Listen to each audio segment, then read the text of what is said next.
Okay friends, previous lecture ની અંદર આપણે વાત કરી વિસ્ટન બ્રિજ નો સિદ્ધાંત સમજેલા। વિસ્ટન બ્રિજ ના સિદ્ધાંત પરથી વિસ્ટન બ્રિજ પ્રેક્ટિકલી કઈ રીતે થાય છે એની પણ મેં વાત કરી। બીજી વસ્તુ આપણે એની અંદર એવી પણ સમજેલા કે આજે વિસ્ટન બ્રિજ છે એ વિસ્ટન બ્રિજની મદદથી અજ્ઞાત અવરોધ શોધી શકાય, જે તમારા પ્રેક્ટિકલમાં પણ પૂછાય છે, ધ્યાન રાખજો। આજે હવે આપણે આની અંદર બીજું સાધન સમજવાના છીએ અને એ છે પોટેન્શિયોમીટર। ચાલો, એટલે આજનો ટોપિક છે મિત્રો આપણે સમજવાના છીએ, એ ટોપિકનું નામ છે પોટેન્શિયોમીટર।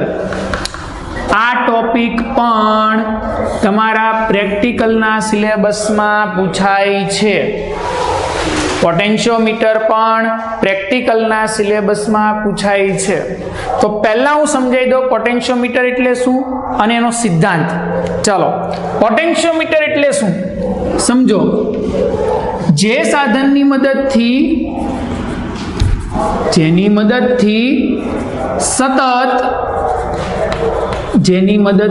સતત બદલી શકાય અને સાથે સાથે માપી શકાય તેવો પીડી એટલે ખબર છે ને, પોટેન્શિયલ ડિફરન્સ, વિદ્યુત સ્થિતિમાનનો તફાવત મેળવી શકાય છે એવી રચનાને મિત્રો પોટેન્શિયોમીટર કહે છે। એટલે સિમ્પલ ભાષામાં હું કહું કે ભાઈ અથવા કરીને તમારે લખવું હોય તો તમે આવું લખી શકો, જે સાધનની મદદથી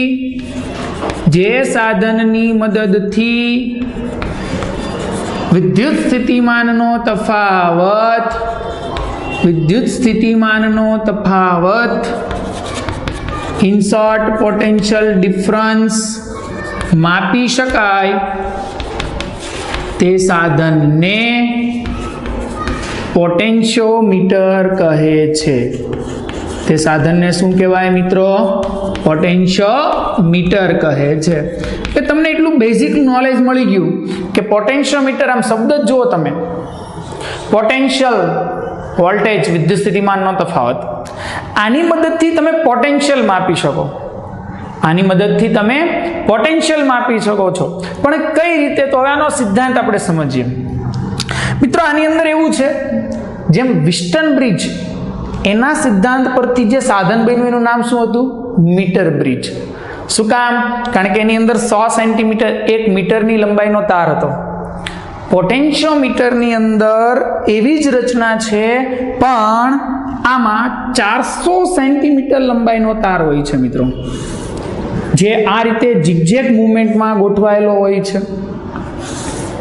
હા, નહીતર ઘણાને એવો વિચાર થશે 400 સેન્ટીમીટર એટલે 4 મીટર, સર એનો મિનિંગ એવો થયો ને કે 4 મીટરનું લાકડાનું પાટિયું હોય ને એના ઉપર તાર? નહીં, પાટિયાની સાઈઝ સેમ જ છે, મીટર બ્રિજ જેટલી જ, પણ એના પર 400 સેમીનો તાર આ મૂવમેન્ટમાં ગોઠવેલો હોય, એટલે આ દરેક 100 સેમીના છે। કે હવે જુઓ, આ તારની સાથે બાહ્ય પરિપથમાં એક વિદ્યુત કોષ જોડી દો, જેનો આંતરિક અવરોધ સ્મોલ r, જે ખરેખર બેટરીની અંદર હોય, સમજાય એટલે મેં બહાર દોર્યો છે। આની સાથે કળ જોડી દો, જે પ્રવાહનું નિયમન કરશે, અને વધારાના પ્રવાહનું નિયમન કરવા માટે એની સાથે જોડી દો રેઝિસ્ટન્સ બોક્સ, અવરોધ પેટી, અને આ અવરોધ પેટીનો બીજો છેડો કનેક્ટ હશે પોટેન્શિયોમીટરના બીજા ભાગ પર। આ બિંદુને A કહી દો, આને B કહી દો। સમજો, A સાથે બેટરીનો ધન ધ્રુવ, ઋણ ધ્રુવ સાથે કળને આપણે K વડે દર્શાવીએ કી, કળ સાથે રેઝિસ્ટન્સ બોક્સ, જે તમારા પ્રવાહનું નિયમન કરશે, રેઝિસ્ટન્સ બોક્સનો છેડો B સાથે કનેક્ટ કરેલો હોય।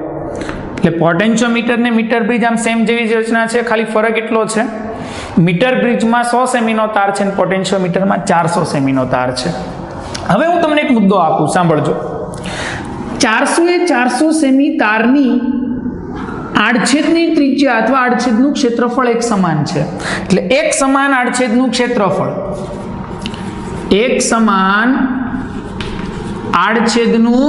ક્ષેત્રફળ, ધરાવતો તાર છે. તો હું તમને એક સવાલ પૂછું, તો આ તારની એકમ લંબાઈ દીઠ અવરોધ રો થાય. ઘણા છોકરાઓ વિચારવા માંડ્યા, સર આ કઈ રીતે થાય? સમજાવો. એક સિમ્પલ લોજિક આપણે ભણેલા, R is equal to rho L by A. આખા તારમાં આડછેદનું ક્ષેત્રફળ એક સમાન એવું નથી કે તાર અહીંયા જાડો છે અને પછી આગળ જઈને પતલો થઈ જાય, પાછો જાડો થાય ને પાછો પતલો થાય, આવું નથી. આખે આખા 400 સેમી સુધી તારની જાડાઈ એક સરખી છે, ક્ષેત્રફળ સમાન. જો લંબાઈ હું એક એકમ લઈ લો, તાર બરાબર રો થઈ ગયું. એટલે હું બોલ્યો, એક સમાન આડછેદનું ક્ષેત્રફળ ધરાવતો તાર જેની એકમ લંબાઈ દીઠ અવરોધ રો છે. માની લો કે આખા તારની લંબાઈ, ધારો કે તારની કુલ લંબાઈ L હોય, તો સમગ્ર તારનો અવરોધ છોકરાઓ L રો થાય. કેમ? એકમ લંબાઈ અવરોધ રો છે, આખા તારની લંબાઈ કેપિટલ L, તો આખા તારનો અવરોધ L ઇન્ટુ રો થઈ ગયો. તો હવે સમજો, મારે તમને પૂછવું છે કે સમગ્ર પરિપથમાંથી વહેતો પ્રવાહ જાણવો છે. બોલો ચાલો, પરિપથમાંથી વહેતા પ્રવાહનું સૂત્ર અહીંયા EMF તરીકે E. પ્રવાહનું સૂત્ર I ઇઝ ઇક્વલ ટુ વોલ્ટેજના છેદમાં અવરોધ. I વોલ્ટેજ તરીકે અહીંયા EMF એક પ્રકારનું વોલ્ટેજ જ છે, આવું આપણે ભણ્યા છીએ. છેદમાં અવરોધ, ચાલો આનો કુલ અવરોધ ધ્યાનમાં લઈ લો. તો એક તો આંતરિક અવરોધ, પહેલા તો તારનો અવરોધ L રો, આંતરિક અવરોધ સ્મોલ r, પ્લસ અવરોધ પેટીનો અવરોધ. મિત્રો યાદ રાખજો, અહીંયા કેપિટલ R શું છે? અવરોધ પેટીનો અવરોધ.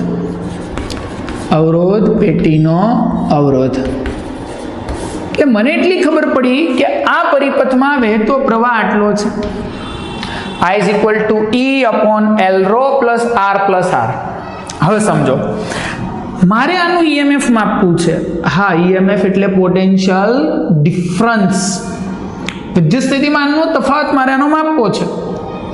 હવે હું એક કામ કરું છું, પેલું ગેલ્વેનોમીટર જોડી દીધું, જોકીકળ જોડી દીધી, મેં પ્રયોગ ચાલુ કર્યો. સમજો કે તમે અહીંયા પહોંચ્યા ને એને આવર્તન 0 બતાવ્યું, એટલે C બિંદુ પર પહોંચ્યા. ધારી લો કે A થી C સુધીની લંબાઈ સ્મોલ l છે. ધારી લો,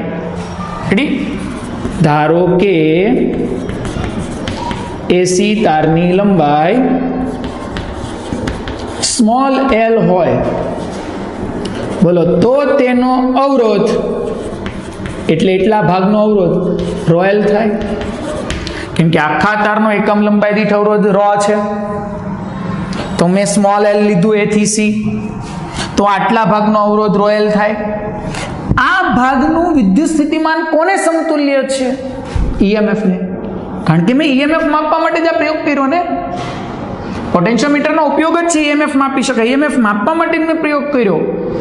તો એનો મિનિંગ એવો થયો ને કે અહીં બેટરીનું EMF E બરાબર I ઇન્ટુ R. E બરાબર IR, ઓહમનો નિયમ. I એટલે પરિપથમાં વહેતો પ્રવાહ, R એટલે એને સમતુલ્ય જે લંબાઈ મળી એનો અવરોધ. જો અહીંયા લખ્યું છે મેં, આ અવરોધ રોયલ છે. જો હું I ની વેલ્યુ ઉપરથી મૂકી દઉં તો બોલો I ની વેલ્યુ શું છે?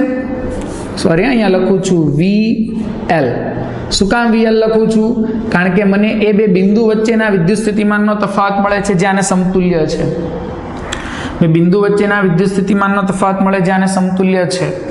I ની વેલ્યુ બોલો E, L rho R plus R into rho L. જો આને જરાક વ્યવસ્થિત લખો તો આવું થશે, E rho L rho R plus R into L. છોકરાઓ તમે જુઓ, કાઉન્સની અંદરની બધી જ રાશિ અચળ છે. EMF તમે જે બેટરી જોડી હશે તો ફિક્સ, ચાલુમાં તો કંઈ બદલાશે નહીં. રો એકમ લંબાઈ દીઠ અવરોધ છે એ ફિક્સ. એલ એટલે કુલ લંબાઈ 400 સેન્ટીમીટર. ભાઈ 200 સેન્ટીમીટર વાળા પોટેન્શિયોમીટર આવે છે એટલે મગજમાં એવું ફિટ કરીને ન બેહતા, 400 જ હોય. તમે જે પ્રેક્ટિકલ કરવાના છો એમાં 400 હશે. રો અચળ, સ્મોલ આર બેટરીનો આંતરિક અવરોધ અચળ, કેપિટલ આર એટલે પેટીમાંથી ખેંચેલો અવરોધ અચળ. તો આખો કાઉન્સ અચળ થઈ ગયો. તો આનો મિનિંગ એવો થયો ને, હું બધા અચળને વેતીના કરી દઉં તો વીએલ ચલે છે એલ, વીએલ ચલે છે એલ. જો ચલે છે ને દૂર કરવો તો અચળાંક મુકાય ફાઈ, જ્યાં ફાઈ બરાબર E rho upon L rho plus R. તો આ જે બોક્સ બન્યું એ પોટેન્શિયોમીટરનો સિદ્ધાંત થઈ ગયો. શું થઈ ગયો પોટેન્શિયોમીટરનો સિદ્ધાંત? તારના બે બિંદુ વચ્ચેનો પીડી પોટેન્શિયલ ડિફરન્સ એ તે બિંદુ વચ્ચેના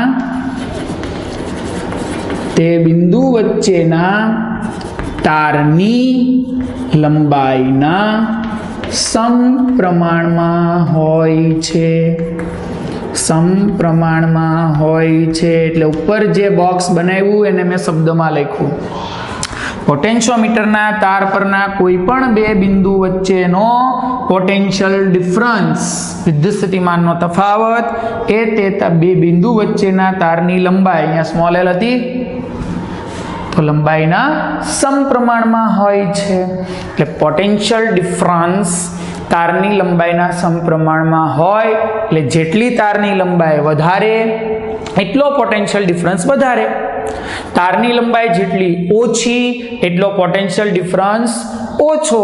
આ સિદ્ધાંત પર પોટેન્શિયોમીટર કામ કરે છે. મિત્રો, જ્યાં ફાઈ શું છે? અચળાંક છે, વાત સાચી, પણ ફાઈ એટલે વીએલ બાય એલ લખાય, જેને છોકરાઓ વિદ્યુત સ્થિતિમાન પ્રચલન કહે છે. વિદ્યુત સ્થિતિમાન પ્રચલન એટલે શું? પોટેન્શિયોમીટરના તારની એકમ લંબાઈ દીઠ મળતા વિદ્યુત સ્થિતિમાનના તફાવતને એકમ લંબાઈ દીઠ મળતા પોટેન્શિયલ ડિફરન્સને તેનું વિદ્યુત સ્થિતિમાન પ્રચલન કહે છે. જેનો એકમ છોકરા વોલ્ટ પર મીટર હોય છે, જે અચળ હોય છે. ફાઈ અચળ છે. ફાઈ કેવો છે? અચળ. ખ્યાલ આવ્યો? તો આ થઈ ગયો પોટેન્શિયોમીટરનો સિદ્ધાંત. પરીક્ષા માટે મોસ્ટ આઈએમપી થિયરી છે, પૂછશે પોટેન્શિયોમીટર એટલે શું, યોગ્ય આકૃતિ દોરી પોટેન્શિયોમીટરનો સિદ્ધાંત સમજાવો તો તમારે આ થિયરી આ રીતે લખવાની છે. સમજ પડી વાતમાં? આ પોટેન્શિયોમીટરનો ઉપયોગ બે વિદ્યુત કોષના ઈએમએફની સરખામણી કરી શકાય અને કોઈ પણ કોષનો આંતરિક અવરોધ શોધી શકાય. પહેલા આ વિડીયોને પોઝ કરીને આટલું લખો, પછી આપણે એના બે ઉપયોગો સમજીએ. ચાલો ઝડપથી આ ઉતારી દો. કે ચાલો તો આપણે છેલ્લે સમજ્યા પોટેન્શિયોમીટર એટલે શું અને એનો સિદ્ધાંત. હવે આપણે સમજવું છે પોટેન્શિયોમીટરના ઉપયોગ. મિત્રો, આપણા સિલેબસની અંદર પોટેન્શિયોમીટરના બે યુઝ છે. પહેલો, પોટેન્શિયોમીટરની મદદથી બે વિદ્યુત કોષોના ઈએમએફની સરખામણી કરી શકાય. સરખામણી કરી શકાય એટલે એનો મતલબ શું થયો? કોનું ઈએમએફ વધારે છે, કોનું ઓછું છે એ જાણી શકાય. આની સાપેક્ષે આ બમણું છે, આના કરતા 5 ગણું ઈએમએફ ધરાવે છે. હવે તમને સમજી લો, હું બે કોષ આપી દઉં, તમને કહું એકનો વોલ્ટેજ 2 વોલ્ટ છે, તમને ખબર નથી, પણ મેં તમને કહી દીધું કે આ 2 વોલ્ટ છે અને બીજો 4 વોલ્ટ છે. તમને વોલ્ટેજ નથી ખબર, તમારા માટે બે કોષ અજ્ઞાત છે. તમને એવું કહેવામાં આવે કે આના ઈએમએફની સરખામણી કરો, એટલે તમે પોટેન્શિયોમીટરની મદદથી ઈએમએફની સરખામણી કરશો તો તમને જાણવા મળશે કે આનું ઈએમએફ આના કરતાં બમણું છે, કેમ કે આ 2 ને 4, અથવા આનું ઈએમએફ આના કરતાં અડધું છે. તો આવી સરખામણી કરી શકાય. બીજો ઉપયોગ છે, પોટેન્શિયોમીટરની મદદથી કોઈ કોષનો આંતરિક અવરોધ શોધી શકાય, સ્મોલ આર. ખબર છે ને આંતરિક અવરોધ શું છે? કોષોની અંદર આયનોની અથડામણના લીધે જે વિદ્યુત ભારની ગતિનો વિરોધ થાય એ પોટેન્શિયોમીટરથી મળે. તો આપણે પહેલો ઉપયોગ સમજીએ. પોટેન્શિયોમીટરની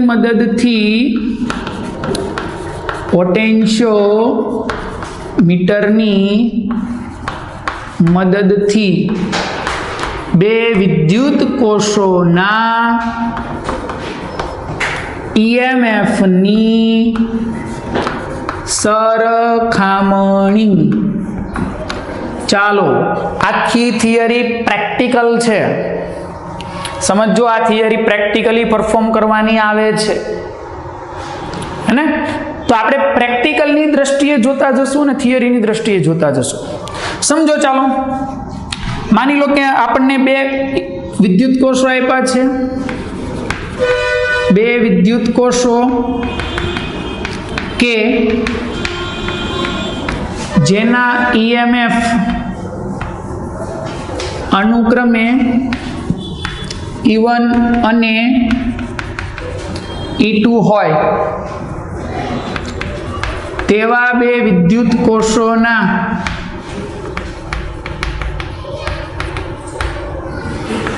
EMFની સરખામણી કરવી છે. ચાલો, તો એની સરખામણી કઈ રીતે થશે આ વસ્તુ આપણે જરાક સમજીએ ધ્યાનથી. જુઓ, વિદ્યુત કોષના EMFની સરખામણી કરવા માટે મિત્રો પહેલા તો જે આપણી નોર્મલ સર્કિટ છે તો તમારે કનેક્ટ કરી દેવાની છે. પોટેન્શિયોમીટર 400 સેન્ટીમીટર લંબાઈનો તાર ઉર્ફે 4 મીટર લંબાઈનો તાર. સમજો, બાહ્ય પરિપથ. બોલો છોકરાઓ, બાહ્ય પરિપથમાં શું? પહેલા તો E જેટલું EMF ધરાવતી બાહ્ય બેટરી. બેટરીનો આંતરિક અવરોધ સ્મોલ r. અહીંયા તમે જોડેલી છે કોઈ એક કળ, જેને નામ આપી દો કે. એની સાથે જોડો છો રેઝિસ્ટન્સ બોક્સ. એટલે આ સર્કિટ તો તમારા મગજમાં રાખી જ દેવાની. પોટેન્શિયોમીટરમાં આવશે જ, આટલું તો કોમન જ છે. ચાલો, આ બિંદુ A છે, આ બિંદુ B છે. હવે સમજો, જે બે વિદ્યુત કોષના EMFની સરખામણી કરવી છે એ બે વિદ્યુત કોષના ધન ધ્રુવને પોટેન્શિયોમીટરના એ બિંદુ સાથે જોડી દો. બેયના ધન ધ્રુવ કે ચાલો, આનું EMF ધારી લો E1, આનું EMF ધારી લો E2. મને વેલ્યુ ખબર નથી E1 કેટલું ને E2 કેટલું. હા, બંનેના ઋણ ધ્રુવને કોઈ ત્રિમાર્ગીય કળ, મિત્રો એટલે અહીંયા એક ત્રિમાર્ગીય કળ હશે. ત્રિમાર્ગીય કળ એટલે જેમાં 3 જોડાણ બિંદુ હોય. E1 ના ઋણ ધ્રુવને 1 બિંદુ સાથે, E2 ના ઋણ ધ્રુવને 2 બિંદુ સાથે, અહીંયા 3 બિંદુ હશે. આને ત્રિમાર્ગીય કળ કહેવાય, જેમાં 3 જોડાણ અગ્ર હોય. એટલે તમે 3 વાયરને કનેક્ટ કરી શકો. સમજો, આની સાથે ત્રીજા બિંદુ સાથે ગેલ્વેનોમીટર જોડી દો. અને ગેલ્વેનોમીટર સાથે મિત્રો શું જોડવાનું છે? જોકી કળ. જોકી કળ મેં તમને કીધું કેવી રચના છે મિત્રો, પેન જેવી જ, પણ એનો ટીપ ધાતુનો બનેલો હોય, મેટલનો. પાછળની બાજુ જોડાણ અગ્ર હોય ત્યાં તમારે વાયર કનેક્ટ કરી દેવાનો છે. ક્લિયર? હવે સમજો આને કઈ રીતે પરફોર્મ કરવાનું. એટલે પહેલો મુદ્દો તો તમારે મિત્રો લખી દેવાનું આકૃતિનું વર્ણન ટનાટન. કેમ લખશું? હું લખતો નથી, બોલું છું, ધ્યાન આપજો. આકૃતિમાં દર્શાવ્યા પ્રમાણે E1 અને E2 જેટલું EMF ધરાવતી બે બેટરીના ધન ધ્રુવો પોટેન્શિયોમીટરના એ બિંદુ સાથે, ઋણ ધ્રુવો ત્રિમાર્ગીય કળના કોઈ બે ધ્રુવો સાથે જોડવામાં આવે છે. ત્રીજા જોડાણ અગ્ર સાથે ગેલ્વેનોમીટર અને ગેલ્વેનોમીટર સાથે જોકી કળ જોડેલી હોય છે. હવે સમજો મિત્રો, અત્યારે 1 અને 3 નું જોડાણ અટેચ કરો. પ્રારંભમાં 1 અને 3 જોડાણ જોડતા તમને એટલી કોમન સેન્સ ચાલી, હું પહેલું અને ત્રીજું જોડાણ કરું તો બોલો અત્યારે પરિપથમાં કયો કોષ આવી ગયો? E1. આ આ જોડાણ હજી મેં નથી કર્યું એટલે એનો મતલબ આ કોષ E2 અત્યારે આપણા પરિપથમાં નથી. E2 પરિપથમાં નથી, E1 છે. ચાલો હવે એક કામ કરો, જોકી કળને A પર અડાડો. જેવી A પર અડાડશો એટલે ગેલ્વેનોમીટર આમ આવર્તન બતાવશે, જે બાજુથી પ્રવાહ આવતો એ પ્રમાણે બતાવશે ને છોકરાઓ. ચાલો જોકી કળને ખસેડતા જાઓ. તમને હમણાં મેં ભણાવ્યું પોટેન્શિયલ ડિફરન્સ લંબાઈના સમપ્રમાણમાં હોય તો સમજજો. તમે જેમ જેમ જોકી કળ ખસેડતા જાઓ ગેલ્વેનોમીટર આમ થતું જશે. માનો કે તમે અહીંયા પહોંચ્યા અને 0 પર આવ્યું. માનો કે તમે અહીંયા પહોંચ્યા, રેડી? આ બિંદુને N1 નામ આપો, neutral point for first battery. પહેલી બેટરી માટેનું તટસ્થ બિંદુ તમને અહીંયા મળી ગયું. સમજો, તટસ્થ બિંદુ મળી ગયું એટલે ગેલ્વેનોમીટરે 0 આવર્તન બતાવ્યું. ધારી લો A થી N1 સુધીની લંબાઈ L1 છે.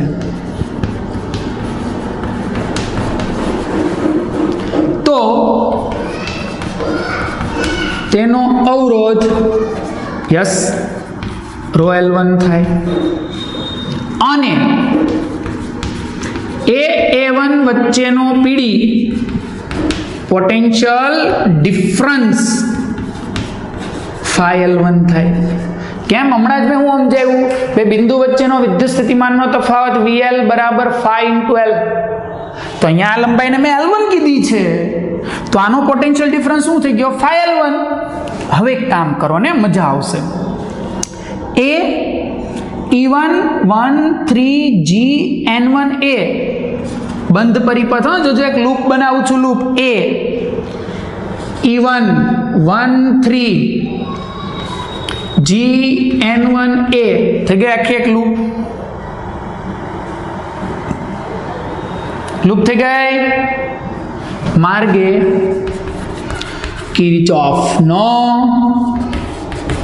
બીજો નિયમ લગાડતા ચાલો છોકરાઓ, બીજો નિયમ લગાડીએ છીએ. સ્ટાર્ટ કરો, શરૂ કરેંગે. શરૂ કર. VA જે છેડામાંથી બહાર નીકળો એ સંજ્ઞા આપવાની. બેટરીના કેસમાં -E1. ગેલ્વેનોમીટર 0 આવર્તન બતાવે એટલે એને ન લખો તો ચાલે. આગે બઢો. N1 પર આવ્યા. N1 થી A જાઓ, આટલો તાર. N1 થી A જાઓ ભાઈ, આટલા તારને વોલ્ટેજ છે.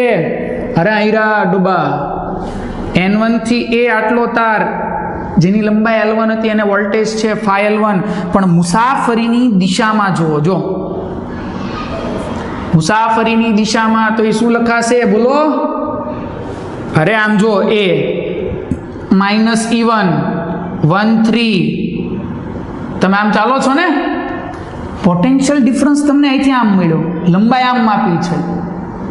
તમે ચાલો છો આમ, ખરેખર આ મુસાફરીની વિરુદ્ધ દિશા થઈ.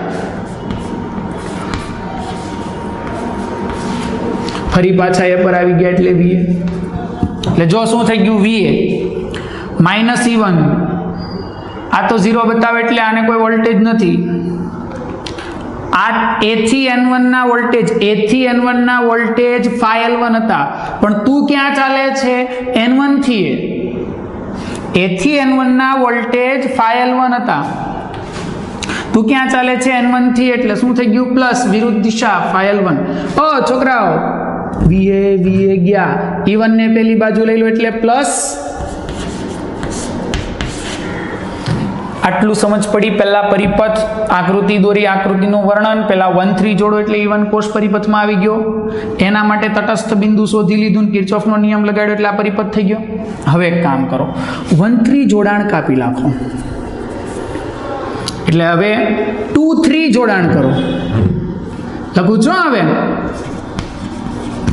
હવે 2 અને 3 જોડાણ કરતા બોલો હવે કયો કોષ પરિપથમાં આવી ગયો? Yes, E2. હો જા શરૂ. લંબાઈ માપ A પર અડાડ. ગેલ્વેનોમીટર પૂરેપૂરું આવર્તન. આગે બડો, હમ તુમ્હારે સાથ હે. ઓહ સર, અહીંયા પહોંચ્યા. સમજો આ સેકન્ડ ટાઈમ માટેની આકૃતિ છે એટલે હું આવા ડોટેડ દોરું છું. અને તમને ગેલ્વેનોમીટરે 0 આવર્તન બતાવ્યું એટલે એનો મતલબ થઈ ગયો N2 એ બીજા કોષ માટેનું તટસ્થ બિંદુ છે. N2 શું છે?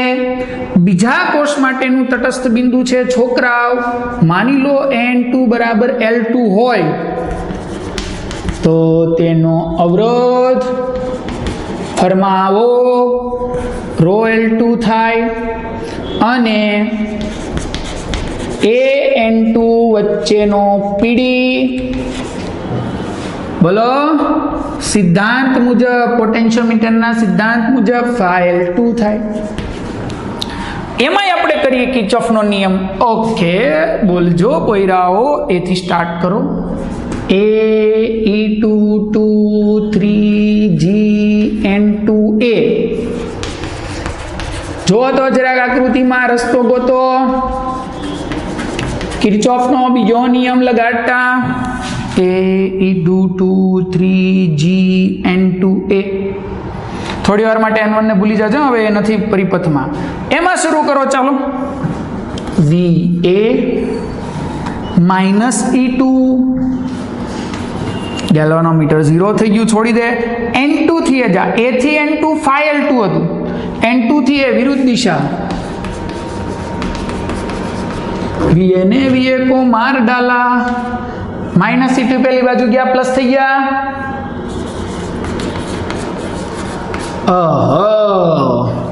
L1 ને L2 આપણે માપી લીધા હતા પ્રયોગ દરમિયાન. હવે કામ કરો, સમીકરણ 1 અને 2 નો ગુણોત્તર લઈ લો. E1/E2 સાધન એકનું એક જ છે એટલે વિદ્યુત સ્થિતિમાન પ્રચલન ન બદલાય. ઘણા પાછા એવું વિચારશે સર φ1 ને φ2 કેમ ન લખ્યું? ન બદલાય. તો અહીંયા શું થશે? φL1/φL2 φ ઉડી ગયા, L1/L2. L1 અને L2 ની કિંમત મૂકી દો તો બે કોષના EMF નો ગુણોત્તર મળે જે સરખામણી દર્શાવે. શું દર્શાવે પોયરાઓ? સરખામણી. એટલે પોટેન્શિયોમીટરની મદદથી બે વિદ્યુત કોષના EMF ની સરખામણી કરી શકાય આ રીતે. થિયરી પરીક્ષામાં પૂછાય તો આકૃતિ વ્યવસ્થિત દોરો, આકૃતિનું વર્ણન લખો અને આટલા મુદ્દા સમજાવો. આમાંથી તમને એક એન્ટ્રન્સ એક્ઝામનો ટોપિક હું કરાવું, ધ્યાન આપજો. જી અથવા નીટ માટે કામનું છે. આમ તમે જુઓ, અત્યારે છે ને મેં બે કોષને અલગ અલગ જોડેલા છે. આ જ આકૃતિમાં ત્રિમાર્ગી કળ કાઢી નાખું, આમ જોડું. મિત્ર કયું જોડાણ છે? શ્રેણી. પણ શ્રેણીમાં કયું? સહાયક. યાદ કરો, મેં આવા ટોપિક શીખવાડ્યા હતા, સહાયક અને વિરોધક. શ્રેણી સહાયક થઈ ગયું. એક કામ કર, સહાયક જોડ્યું. હવે તું પેલું ગેલ્વેનોમીટર A પર અડાડ, સોરી જોકી કળ A પર અડાડ, ખસેડતા જાઓ. લંબાઈ મળી અને નામ આપી દો કોઈ L3. પછી વિરોધક જોડો. સોરી, પછી વિરોધક જોડો, શ્રેણી વિરોધક, અને પાછી લંબાઈ માપો L4. જો સહાયક અને વિરોધક જોડીને તમારે સરખામણી કરવી હોય તો એનું સૂત્ર યાદ રાખજો. E1/E2 = L3 + L4, L3 - L4. ઘણા લોકોને સૂત્ર ખબર પડી ગઈ હશે, શું કામ એ શીખવાડ્યું હતું. શ્રેણીમાં EMF વધશે, સહાયકમાં EMF વધશે અને વિરોધકમાં ઘટશે. સહાયકમાં E1 + E2 થતું હતું, વિરોધકમાં E1 - E2 થતું હતું. યાદ છે? અને અહીંયા મેં હમણાં હું કીધું, EMF એટલે એક પ્રકારનો વિદ્યુત સ્થિતિમાનનો તફાવત જ છે. PD વોલ્ટેજ VL બરાબર φL હતું. VL એ જ EMF. EMF કોના સમપ્રમાણમાં? લંબાઈના. તો સહાયક સ્થિતિમાં હશે ત્યારે EMF વધે ને વધે, એટલે એનો મતલબ EMF વધ્યું એટલે લંબાઈ વધી. એટલે મેં ઉપર પ્લસ કર્યું છે અને નીચે માઇનસ કર્યું છે. ખરેખર આની સાબિતી થોડી વિસ્તૃત છે, થોડી મોટી છે, પણ તમે સૂત્ર યાદ રાખો. આ રીતે યાદ રાખવાની રીત છે ભાઈ. સહાયક ને વિરોધક વધે છે એટલે પ્લસ ને ઘટે છે એટલે માઇનસ. ઓફિશિયલ રીત તો નથી, એની સાબિતી મોટી છે થોડી. સાબિતીની ઝંઝટ આપણે કંઈ કરવાની જરૂર નથી. એન્ટ્રન્સ એક્ઝામમાં તો MCQ જ છે. એટલે યાદ રાખો, સહાયકને વિરોધકમાં જોડીને ઈએમએફની સરખામણી કરવી હોય તો આ રીતે કરી શકાય. તો આ થઈ ગયો પોટેન્શિયોમીટરનો પહેલો ઉપયોગ. હવે વિદ્યુત કોષના ઈએમએફની સરખામણી કરી શકાય. વિડીયોને પોઝ કરો અને વ્યવસ્થિત રીતે ઉતારી દો. પછી આપણે છેલ્લો ઉપયોગ ભણવાના છીએ, જેનું નામ છે વિદ્યુત કોષનો આંતરિક અવરોધ શોધી શકાય. એ આપણી ચેપ્ટરની છેલ્લી થિયરી હશે.